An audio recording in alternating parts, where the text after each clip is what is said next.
so-called the non-white countries, even Turkey is now being messed up with currency because they are resisting some of these movements. Is the agenda of the West to really to suppress the other countries and keep them there or thereabouts in the lower rung of the economic scale? Thanks, Eunice. I think the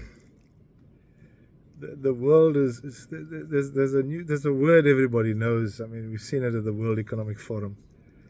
It's called globalist agenda. Globalist agenda is driven by wealth, and so when wars take place, they're always they're obviously well calculated. They don't just go into war unless they've done their research.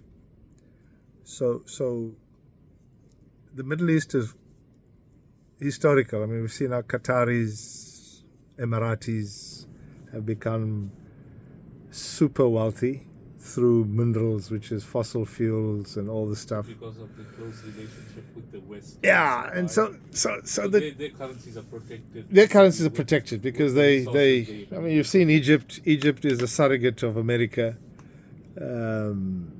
Egypt can't say anything unless the Americans tell them. So yeah, it's to do with global dominance. It's to do with financial dominance. And what is financial dominance? The stronger their currency, the cheaper it is for them. Correct. Because they buy everything cheap. They buy our gold cheap, they buy our petrol cheap, they buy our food cheap, they buy everything cheap because their currency is so strong. It's 10, 20 times stronger. In India, it's 45 times. So you're getting it for literally nothing for their population.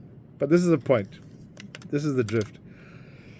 If you look at the news, Donald Trump is running a racket. And Donald Trump has said very, very clearly, he's actually leading all the polls.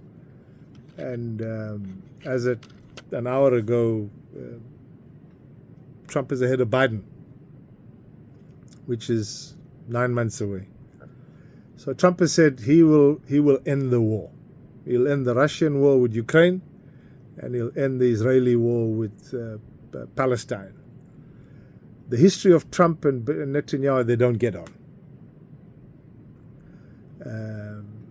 Netanyahu was the first to congratulate Biden, even when the matter hadn't even been confirmed that Trump had lost. Well, listen, historically, when Trump was the president, there was no wars that took place. Absolutely. Prior to that, there were wars, and now after that, there are wars. And there's a video where Trump says, the Palestinians are prepared to settle. There's one man who doesn't want to settle, and that's Benjamin Netanyahu.